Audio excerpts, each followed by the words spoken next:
2026-yil yozi ham kirib keldi. Sanoat tarixidagi eng yirik va kutilayotgan premyalarga boy davrlardan biri boshlanishi kutilmoqda. Bu mavsumda ham ko'pdan beri kutilayotgan davomiy fasllar ham mutlaqo yangi va qiziqarli loyihalar taqdim etiladi. Siz bilan Zenitsu kanaliga a'zo bo'ling, videoga like bosing. Biz ham 1000 obunachi uchun harakat qilyapmiz. Konfutsiy aytganidek, mintaqadan ham bir qadamdan boshlanadi. Xullas, ko'p cho'zmadik va biz boshladik. Shunga o'xshash anime va multfilmlarda ko'rishni istasangiz, unda sizga Animefaza Telegram kanalini tavsiya qilaman. Boshqa kanallardan farqi, bu kanalda oldin ko'rmagan, ya'ni boshqa kanallarda chiqmagan animelar chiqqan. Shuning uchun ham shoshilib qoling. Silka esa tasnifda bo'ladi. Dastlab Mappa studiyasi 15 yilligini nishonlash maqsadida 19-iyun kuni katta tadbir o'tkazmoqchi. Ushbu tadbirda Mappaning kelajakdagi rejalari tayinlanayotgan animelar haqida qo'shimcha ma'lumotlar va Arodan hamda Jodugarlar jangi animelar davomi haqida xabar ulashishi kutilmoqda. Hozir ayini ham eplab bo'lmay qoldi. Nimaga deysizmi? Chunki mashhur yapon dublyaj aktyori Kenjiro Tsunda TikTok egalarini Tokio sudiga berdi. Aytishicha, TikTokdan o'zining taniqli ovozini sun'iy intellekt yordamida imitatsiya qilib soxtalashtirishgan.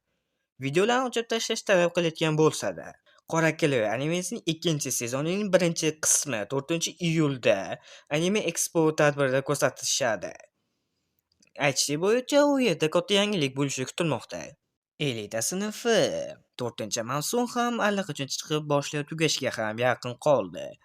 Bu mavsumda Kyodora Yanoguchi va uning sinfdoshlari nihoyat 3-o'quv yiliga qadam qo'yishadi. Ushbu yakuniy bosqichda A sinfiga ko'tarilish uchun kurash eng yuqori nuqtasiga chiqadi. Yanoguchi endi shunchaki soyada qolmaydi. Maktab rahbariyati va uning otasi tomonidan yuborilgan Oq xona agentlariga qarshi ochiqchasiga strategik o'yin ko'rsatishi majbur bo'ladi. Sinf ichidagi ittifoqlar buzilib, yangi raqiblar paydo bo'ladi. Soya olamining ibislari yangi chiqadigan animelardan. To'liq metalik kimyogar muallifi Hiroma Arakavaning yangi asari asosida yaratilmoqda. Sujet yashin tog' qishlog'ida yashovchi egizaklar Yuro va Asa atrofida kechadi. Qishloqda kutilmaganda zamonaviy qurollangan askarlar hujum qilganda, Yuro qishloqda aslida sirli maxluqlar, ya'ni soya iblislar saqlanayotgan joy ekanini bilib qoladi. Yuro o'z qishlog'ini himoya qilish va zamonaviy dunyo sirlarini o'rganish uchun o'z iblislarini uyg'otadi. Re:Zero boshqa dunyoda qayta hayot boshlash 4-mavsum 2ga bo'linadi. Birinchi qism davom etmoqda, ikkinchi qism esa 12-avgustdan premyera qilinadi. Asosiy muammo Pritsella shahrida shafqatsiz janglardan so'ng g'alaba qozonilgan bo'lsa-da, yo'qotishlar juda katta bo'ladi. Rem hamon uyg'onmagan, uyquda. Kurosh xotirasi yo'qotgan, Yulius esa hatto ismini ham unutib o'rgan. Yangi manzil Subaru va uning ittifoqchilari ularni qutqarish yo'lini izlab, dunyodagi barcha bilimlar ega ekanligi aytiladigan Palladius minorasiga yo'l olishadi. To'siqlar. Bu minora hali hech kim tirik qaytmagan dahshatli Augre qumli sahrolari joylashgan bo'lib, u yerda qahramon shovlar, sirli maxluqlar va tabiatning o'ta og'ir sinovlar kutmoqda. Aniqroq aytganda, Pandora sirli ochko'zlik Subaruning xotirasini yeb yuboradi. Buning natijasida Subaru hech kimni eslay olmaydi va hamma Subaruni o'ldirishga harakat qilyapti deb o'ylaydi va Subaru yana o'limlarga duch keladi. Bleach Ming yillik qonli urush Part 4 premyera sanasi iyul oyida bo'lib, voqealar Ming yillik qonli urushning yakuniy qismi. Quintila Yuhubah qirolligi saroyi butunlay nazoratga olib, dunyoni qayta qurmoqchi bo'ladi. Kukusaki ichiga o'zining yangi qo'shliq Zankudo qilishlar yordamida Yubahga qarshi so'nggi jangga kirishadi. Manga variantida bo'lmagan maxsus janglar va Aizu Soskaning zindondan ozod etilib jangga qo'shilishi. Kinoteatrlardagi ilk maxsus namoyishlar ham bo'lib o'tadi. Yakunda Yubah yengiladi, hammasi tugaydi, tinchlik. Ruhlar olami qayta tiklandi. O'yinchilar ko'pi halok bo'ladi. Ichiga o'ylanadi, farzandli bo'ladi, urushlardan voz kechib, tinchlik va sokinlikda yashashni boshlaydi. Ko'pchilikning sevimli animesi bo'lishga ulgurgan Mushoku Tensei, ya'ni omadsizning qayta tug'ilishi 3-mavsum 6-iyuldan premyera qilinadi. Voqealari Reduce Creed va Silvaning nikohidan keyingi yangi hayoti va oilaviy sarguzashtlar boshlanadi. Reduce o'zining sehrli qobiliyatini rivojlantirishda davom etadi va singillarni tarbiyalash bilan band bo'ladi. Biroq Hitagami uning oilasiga yana tahdid sola boshlaydi. Reduce onasini qutqarish va dunyoni halokatdan saqlash uchun Begarit qit'asiga va labirintlar ichiga xavfli sayohatga otlanishga majbur bo'ladi. Voqealar shu tarzda davom etadi. Tushunmaydigan samuray yangi mavsumi premyera sanasi iyul oyida bo'lib, voqealar Kamakura sulolasining omon qolgan so'nggi vorisi Tokiyuki Hojo dushmanlardan qochib omon qolishi va taxtni qaytarib olish uchun kurashni davom ettiradi. Yangi mavsumda u dushman hududlaridan yashirincha o'tib, o'ziga sodiq ittifoqchilar va maxfiy qo'shin to'plash boshlaydi. Uning asosiy quroli jang qilish emas, balki dushman hujumlaridan o'ta mohirona bilan qochib qutulish hisoblanadi. Yangi anime seriyasida Qobiqdagi arvoh premyera sanasi 7-iyul kuni bo'lib o'tadi. Mashhur Cyberpunk asarining CNC Saro studiyasi tomonidan taqdim etilayotgan butunlay yangi talqini. Voqealari kibertexnologiya va sun'iy intellekt rivojlangan kelajakda sodir bo'ladi. Mayor Motoko Kusanagi boshchiligidagi 9-xavfsizlik bo'limi tarmoq orqali sodir etilayotgan kiberjinoyatlar, siyosiy fitnalar va insonning ongini buzib kiruvchi hakkerlarga qarshi yangi maxfiy operatsiyalar boshlaydi.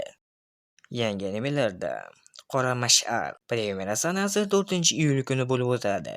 Voqealari ninjalar avlodidan bo'lgan va hayvonlar tilini tushunadigan o'smir yigitcha Jiro Asuma tasodifan o'rmonda yaralangan Rago ismli qora mushukni qutqarib qoladi. Ma'lum bo'lishicha, Rago oddiy mushuk emas, balki qadimiy va o'ta kuchli iblis bo'lib chiqadi. Jiro kutilmaganda hujum tufayli o'lim yoqasiga kelganda, Rago uning hayotini saqlash uchun u bilan birlashadi va Jiro dahshatli g'ayritabiiy kuchlarga o'tadi.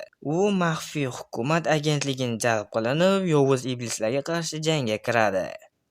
Siz bilan supermarket ortida chekish yangi animelardan kundalik zerikarli ishdan charchagan o'rta yoshli xizmatchi Sasaki va erkin hayot kechiruvchi velosiped uchadigan qiz Tayama atrofida sokin hayot voqealari. Ular har kuni kechasi supermarketning orqa tarafiga maxfiy joyda uchrashib, birga tamaki chekishadi va dildan suhbat qurishadi. Bu shiddatli janglardan uzoq, sokin va biroz komedik yo'nalishdagi romantik hikoyadir. Qisqa vaqt ichida o'ziga ko'plab odamlarni jalb etishga ulgurgan Sirlar hukmdori. Iyun va iyul oyida chiqadigan 3 ta maxsus epizod asl romandagi eng muhim va kutilayotgan 2 yirik sujet o'z ichiga oladi. Birinchi qism Kumush shahar bo'lib, ushbu epizod butunlay yangi va qorong'u hududni ochib beradi. Asosiy sujet dunyoning sirli joylaridan biri Quyosh hudi va nuri yetib bormagan doimiy chaqmoqlar ostida. Xudolar tomonidan tashlab ketilgan zamin, Forsaken Land of Gods nomi bilan tanilgan Kumush shahar ko'rsatiladi. Tarot klubining sirli a'zosi Derek Berg, aniqroq Quyosh kartasi o'zining xira va la'natlangan shahrining tarixini so'zlab beradi.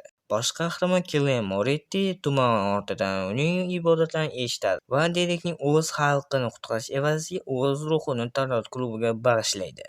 Ikkinchi va uchinchi qismlar nishonga olingan bo'lib, 2 qismdan iborat ushbu maxsus film Tarot klubining eng birinchi yirik va qonli harbiy operatsiyasiga bag'ishlangan. Asosiy sujet dengizda mashhur bo'lgan 7 nafar qaroqchi admirallardan biri, shamol kuchiga ega shafqatsiz qotil Kellen Gozni ovlash va yo'q qilish missiyasi markazida bo'ladi. Tarot klubining a'zosi Alger Wilson Kellen Gozni boshini olish bo'yicha yuqori garovli taklif kiritadi. U ushbu vazifani Blacklound poytaxtidagi nufuzli aristokrat Andre Hillga topshiradi. Andre o'z navbatida shahardagi detektiv Forswell va xiyodarachalarini jalb qiladi. Tuzoqdor borayotgan bir paytda bosh qahramon Kellen Moretti o'zining ustozi sirli janob Isaacning kuchidan foydalanishga qaror qiladi. O'zining ilohiy reja va tarot a'zolarining ayyorligi bilan klub ilk buyuk g'alabasi Kellen Gosning o'limini ta'minlaydi. Ushbu 3 ta qism birinchi mavsumda tushib qolgan muhim dunyo tuzilishini to'ldiradi. Ikkinchi mavsum uchun zamin yaratadi. Aniqroq aytganda, birinchi mavsumdan keyin ikkinchi mavsumdan oldin voqealar bo'lib o'tadi. Maqbaralar Talyon qiroli Koreya manhwa adaptatsiyasi 8-iyul kuni premyerasi bo'lib o'tadi. Anime studiyasi Janubiy Koreya Studio Ek jamoasi ish olib bormoqda. Anime soundtrackini esa o'sha mashhur Koreya qizlar guruhi Kver ijro etadi. Vau, ajoyib! Sujet haqida qisqacha: dunyo bo'ylab g'ayritabiiy kuchlarga ega qadimgi osor antiqalar, yashirilgan sirli maqbaralar paydo bo'ladi. Bosh qahramon Jo Hyun Suk o'zining rahbari tomonidan xiyonatga uchrab, maqbaralarda o'lim yoqasiga qoladi. Biroq u mo'jizaviy tarzda 15 yil orqaga, maqbaralar paydo bo'lishidan oldingi davrga qaytib qoladi. Endi u kelajak sirlarini bilgan holda barcha kuchli osor antiqalarni o'z qo'liga kiritishga harakat qiladi va maqbara qiroli bo'lishga ahd qiladi. Anime filmlardan to'liq metrajli Lentalar qiroli 8-avgust kuni premyerasi bo'lib o'tadi. Mashhur mangas Osame Tezukaning Qirolicha Ritsar asaridan ilhomlangan holda taniqli animator Yoki Igarashi rejissyorligida ishlangan yangi anime film bo'ladi. Undan tashqari, Pokemonning yangi qismlari, yangi avlod qahramonlari Liko va Royning sarguzashtlari davom etadi. Shangri-Laning davomi, virtual o'yin olamidagi ajoyib janglar va sarguzashtlar. 4 yil tanaffusdan so'ng kuchli Sklet sarguzashtlari davom ettiradi. O'zi bu video ancha oldin chiqishi kerak edi. Bu uchun uzr so'rayman. Ozgincha muammolar tufayli video kechga qolib ketdi. Shu bilan asosiy yozga chiqadigan animelarni aytib o'tdim. To'g'ri, yozda bundan ham ko'p animelar chiqadi, lekin bitta asosiylari shu xolos. Siz bilan Zaynat bo'ldi va keyingi videolarda ko'rishamiz. Xayr.